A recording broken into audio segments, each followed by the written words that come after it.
আসসালামু আলাইকুম বন্ধুরা, ছুটি নিয়ে বাড়িতে যাচ্ছি। বাড়িতে এসে বাড়িতে ঢুকতেছি, আসলে দেখি বাড়ি কে কে আছে উপস্থিত। বাড়িতে এসে দেখি আসলে তো কাউরে কোথাও দেখি না। এটা আমাদের বাড়ির সামনের সাইড,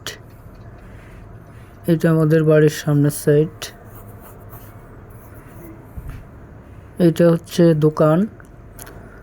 এখন আমি ভিতরে যাব, দেখি ভিতরে কে আছে, বাড়িতে কেউরে পাওয়া যায় কিনা। আসলে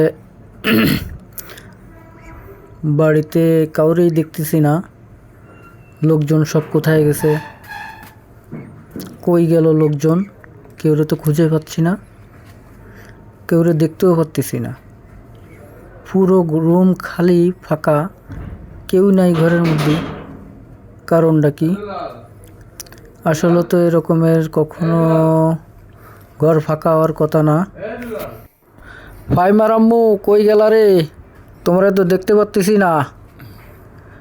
কই বাড়ি তো কেউ নাই, এই দরজা বন্ধ, এদিকেও কেউ নাই, ওদিকেও কেউ নাই, কেউ রে দেখতে পাই না। ও ফাইমার আম্মু কই গেলা? কাঠের বাড়ি পোলাটা শুয়ে রয়েছে, দেখা যায় ঘুমায় রয়েছে। এরমভাবে পা বাইরে দিয়ে ঘুমায় রয়েছে, এটা হইল আপন আপন।